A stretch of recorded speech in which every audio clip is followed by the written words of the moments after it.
Alhamdulillah Rabbil Alamin.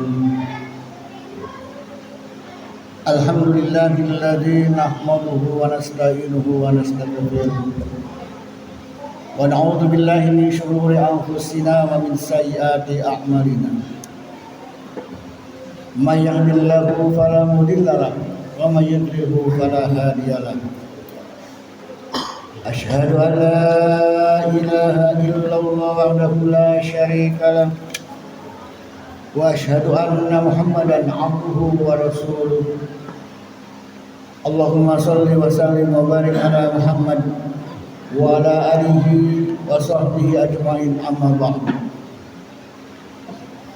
Qala Allah ta'ala fil Qur'anil 'azim, a'udzu billahi minasy syaithanir rajim. Ya ayyuhalladzina amanu taqullaha haqqa tuqatih wa la tamutunna illa wa antum muslimun. Ya ayyuhalladzina amanu taqullaha wa qulu qawlan sadidan yuslih lakum a'malakum wa yaghfir lakum dzunubakum wa may yuti'illaha wa rasulahu faqad faza fawzan 'azima. Jamaah Jumat yang dimuliakan Allah, puji syukur kita panjatkan kehadirat Rabbi atas karunia dan nikmat. Nikmat yang Allah berikan kepada kita berupa nikmat iman yang tidak semua orang dapatkan. Berbagai kenikmatan yang dirasakan oleh seluruh umat manusia, makhluk Allah di muka bumi ini. Namun yang namanya nikmat iman hanya orang-orang tertentu yang mau dengan petunjuk Allah, yaitu rasa diri beriman. Maka orang yang beriman ini adalah anugerah kenikmatan yang luar biasa. Jemaah-jemaah yang dimuliakan Allah, bulan Agustus yang mungkin pekan depan sudah dimeriahkan, diramaikan sebagai hari ulang tahun kemerdekaan Republik Indonesia, di mana semangat perjuangan 350 tahun kita dijajah, berupaya ingin bebas dan merdeka. Berkat upaya para pendahulu kita yang semangat berjuang untuk bangsanya, untuk rakyat Indonesia, sehingga mereka dengan hartanya, tenaganya, bahkan jiwanya dikorbankan untuk negeri kita yang tercinta. Mereka para pejuang-pejuang yang telah gugur merupakan satu upaya yang luar biasa. Mereka fi sabilillah dalam membela negara. Dari hasil perjuangan mereka yang terus berupaya, dan merdekalah bangsa kita 17 Agustus, kemudian 18 Agustusnya tahun 1945 telah resmi berdiri negara kita dengan konstitusinya, Undang-Undang Dasar 45 termasuk dasar negara Pancasila diresmikan, plus berarti telah berdiri negara kita. Jemaah yang dimuliakan Allah, para pemimpin-pemimpin terdahulu ya, berjuang, kemudian mereka baru diangkat menjadi pemimpin hasil karya perjuangannya dengan otaknya, kecerdasannya, tenaganya, pikirannya, dan semuanya. Wajar mereka itu menjadi pemimpin untuk mengisi kemerdekaan, mengawali pelaksanaan pemerintahan dalam hidup bernegara Republik Indonesia.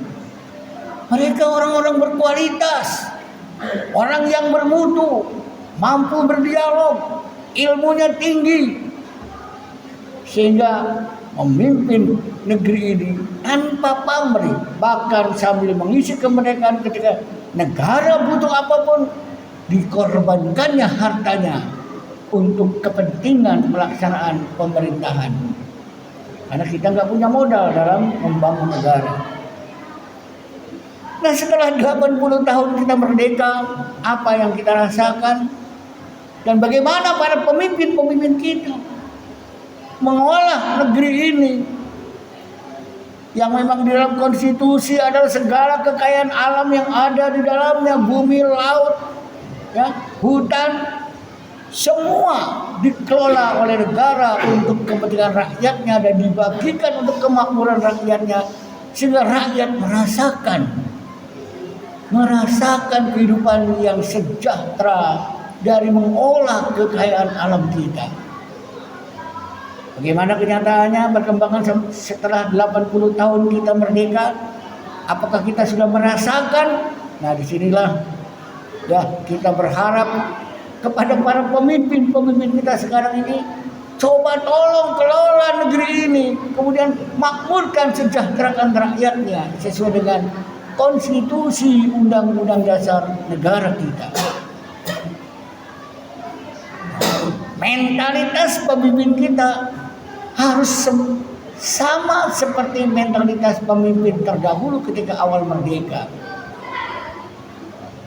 Jangan ingin mendapatkan sesuatu dari jabatannya sehingga tidak memikirkan rakyatnya. Nah, di sini pemimpin zaman dahulu diuji dulu, baru jadi pemimpin. Bagaimana pemimpin kita sekarang? Ya, ujuk-ujuk jadi pemimpin, pengalaman belum ada, ilmu masih tidak mumpuni, pengen jadi pemimpin, dipaksakan jadi pemimpin dengan cara-cara yang tidak layak, tidak berbudi, tidak bernurani. Yang penting bisa mendapatkan suara terbanyak. Entah hasil dari apa itu suaranya, hasil dengan iming-iming, ya, dan omong-omong yang jadi bohong. Kalau mentalitas pemimpin kita seperti itu, entah kapan harapan rakyat menjadi sejahtera dalam kehidupan berbangsa dan bernegara. Jemaah yang dimuliakan Allah, harusnya para pemimpin kita meniru semangat pemimpin-pemimpin yang terdahulu. Kalau seorang muslim baca Al-Quran, mana nih pemimpin yang bisa layak untuk ditiru? Agar ketika menjabat jadi pemimpin, jabatannya itu betul-betul ya digandrungi oleh rakyat. Senang rakyat melihat pemimpin seperti itu. Ya. Tentunya pemimpinnya pemimpin yang bermoral dan bermental Pancasila yang benar. Jangan Pancasila aja nggak hafal, bagaimana jadi pemimpin yang baik? Sila pertama ketuhanannya diresapi, diamalkan tidak ajaran agamanya, sehingga akan membuahkan nilai-nilai yang lainnya. Merasa kasih sayang, sifat kemanusiaan muncul. Dia tidak akan memecah belah umat, dia akan menyatukan umat persatuan Indonesia. Segala keputusan apa yang mau diambil tidak karep dewek, karena ada DPR dan MPR, ada penasihat lainnya. Tanya kepada penasihat, saya mau begini kira-kira boleh tidak? Tidak sekarep dewek, bermusyawarah sila yang keempat. Dengan bermusyawarah apa yang akan direncanakan dan sebagainya, insya Allah akan membuahkan keadilan sosial, kesejahteraan. Sila yang kelima akan terwujud. Ini kalau pemimpin yang belajar Pancasila dari sila pertamanya dia resapi betul-betul. Jemaah yang dimuliakan Allah, sebagai satu contoh bagaimana Islam memberikan sebuah gambaran sosok pemimpin. Di dalam Al-Quran Allah memberikan contoh Nabi Ibrahim.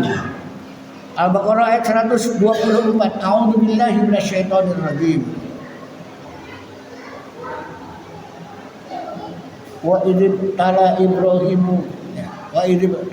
Ibrahim rabbuhu bikalimatin fatammahunna. Qala inni ja'iluka lin-nasi imama. Qala wa min dzurriyyati. Qala la yanalu ahdi dzalimin. Ketika Nabi Ibrahim berkata, ketika Allah berkata kepada Nabi Ibrahim, "Hai Nabi Ibrahim, aku telah uji engkau dengan berbagai macam ujian-ujian. Maka hari ini aku angkat kau. Inni ja'iluka linnasi imama." Ku jadikan engkau pemimpin umat manusia sedunia, imamnya manusia sedunia. Luar biasa. Tapi Nabi Ibrahim usul. Qala wa min dzurriyyati, ya Allah, anak cucuku kira-kira bisa tidak diangkat menjadi pemimpin seperti aku. Wajar kalau orang tua pengen anaknya melanjutkan kepemimpinannya. Tapi Allah lebih tahu. Qala la yanalu ahdi dzalimin. Tidak Ibrahim, kalau anak cucumu nanti ya berperilaku zalim, tidak bisa jadi pemimpin. Nah di sini ya, semua orang tua, kalau orang tua jadi pemimpin, anaknya pengen melanjutkannya. Kalau anaknya pintar, kalau anaknya hebat, anaknya lebih pintar dari orang tuanya, punya pengalaman banyak, ya, ilmunya mumpuni, berwibawa, berpengaruh kepada rakyat, wajar silakan. Seperti anaknya Nabi Ibrahim, Nabi Ishak layak jadi pemimpin. Nabi Ismail layak jadi pemimpin. Tapi kemudian cucu-cucunya sampai ke anaknya lagi Yakub, ya ada yang namanya Yahuda dan yang lainnya, ya. Nah di situ anak cucu Nabi Ibrahim tidak semua jadi pemimpin. Tapi Nabi Daud, Nabi Sulaiman dan seterusnya itu adalah cucu-cucu Nabi Ibrahim, bisa layak. Tapi yang lain ada yang tidak layak, bahkan menjadi tokoh penghalang dunia untuk perkembangan Islam. Itu ada cucunya Nabi Ibrahim. Itulah gambaran Al-Quran. Jadi pemimpin itu uji dulu kemampuannya, dan percaya diri, ya, bahwa pemimpin bisa, ya, menjadi pemimpin yang diharapkan oleh rakyatnya, di mana pemimpin itu tidak menutup diri. Apa keinginan rakyatnya, kalau memang itu positif, bisa dikabulkan, bisa dituruti. Misalkan, wahai pemimpin, ini pajak terlalu berat, tolong dong turunkan pajaknya. Dihitung, oh iya masih bisa. Uang pajak bisa diturunkan, masih bisa untuk dana, sumber dana pembangunan. Turuti kemauan rakyat, misalkan seperti itu. Pemimpin tolong dong, ya, bantu kami, ya, bagaimana agar jalan tidak berlubang, ada dananya, gulirkan, beresin, rakyat senang, keinginannya dituruti. Jangan sampai pemimpin menutup diri, apalagi pemimpin dengan sombong dan congkaknya. Kalau mau demo, saya silakan demo, wah hebat, ya. Atau dia tidak menunjukkan jati dirinya, tidak berterus terang, banyak berkelit, banyak bohong dan sebagainya, sehingga pemimpin rakyat kepada pemimpinnya, pemimpin kok begini ya, ngomong kemarin dengan ngomong sekarang nggak sama ya. Lah kata yang lain, kenapa sampean milih dia? Untuk saya tidak milih dia. Ya tapi imbasnya kena juga semua, karena pemimpin tidak bisa dipegang omongannya. Ya. Pemimpin harus membuktikan kalau dia punya kemampuan, membuktikan apa yang dia punyai, membuktikan ketika rakyat minta bukti. Jangan diumpetin. Kita lihat dialog Nabi Ibrahim dengan Allah. Ya. Hebat ini sebagai contoh, supaya jangan merasa diri, wah itu mah terserah saya. Kalau saya maunya begini, rakyat nggak usah tahu. Nah ini satu model contoh pemimpin yang tidak bisa ditiru. Di dalam Al-Quran, surat Al-Baqarah ayat 260, A'udzubillahi minasyaitonirrajim. Wa id qala Ibrahimu rabbi arini kaifa tuhyil mauta. Qala awalam tu'min? Qala bala walakin liyatma'inna qalbi. Qala fahud arba'atan min at-tayr fasurhunna ilaik summa ja'al ala kulli jabalin min khunna juz'a summa udhuna ya'tinaka sya'yan wa'lam annallaha adidun hakim. Ini ayat luar biasa. Ketika Nabi Ibrahim tidak yakin, ingin bukti, Allah ditantang. Ya, Nabi Ibrahim berkata kepada Allah, "Ya Allah, buktikan." Rabbi apa? Wa id qala Ibrahim Rabbi arini kaifa tuhyil maut. Luar biasa. Ya. Ketika Nabi Ibrahim mengatakan wa id qala Ibrahim Rabbi arini kaifa tuhyil mauta. Ya Allah, tunjukkan. Katanya engkau bisa menghidupkan orang mati. Nah ini Nabi Ibrahim ujuk-ujuk bertanya, tunjukkan kalau engkau bisa menghidupkan orang mati. Apa kata Allah? Allah berfirman, qala awalam tu'min. Ibrahim, apa ente enggak yakin? Ya. Tapi apa jawab Nabi Ibrahim? Qala bala walakin liyatma'inna qalbi. Tidak begitu ya Allah. Aku pengen lebih yakin lagi. Aku udah percaya engkau bisa menghidupkan orang mati. Tapi tunjukkan, buktikan bahwa engkau bisa menghidupkan orang mati. Supaya aku lebih yakin. Luar biasa kan? Terus apa firman Allah berikutnya? Ya. Qala fahud arba'atan minat tayr. Ambil 4 ekor burung. Suruh ambil 4 ekor burung. Fasurhunna. Cincang-cincang itu burung. Ya. Fasurhunna ilaik. Terus sumad ala kulli jabalin. Kemudian burung yang sudah dipotong-potong itu dicincang 4 burung, taruh di atas bukit-bukit yang 4 utara, selatan, barat, timur. Ya. Selanjutnya, ya. Sumad uhunna, ya. Kemudian panggil dia, ya. Yaktinaka sya'yan, akan datang dengan sya'i, berlari. Tapi kalau burung kan bukan berlari, dia akan terbang, sudah dicacang-cacang, dipanggil, ya. Langsung datang burung itu. Luar biasa pembuktian. Inilah bukti bahwa Allah bisa menghidupkan orang mati. Jemaah yang dimuliakan Allah, kalau kita seorang pemimpin, hai pemimpin, buktikan, ya, mana rencana anggaran pembangunan yang telah kau rumuskan itu.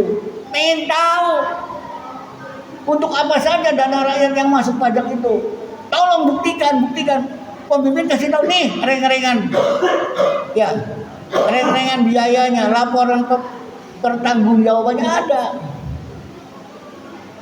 Jangan pemimpin diminta bukti, diumpetin tidak dikasih tahu. Inilah akhirnya terus blender berkepanjangan ketika pemimpin tidak bisa membuktikan jati dirinya. Ini pembelajaran. Al-Quran sudah memberikan gambaran. Nabi Ibrahim minta bukti kepada Allah, kasih tahu ke Allah, nih buktinya saya bisa hidupkan orang mati.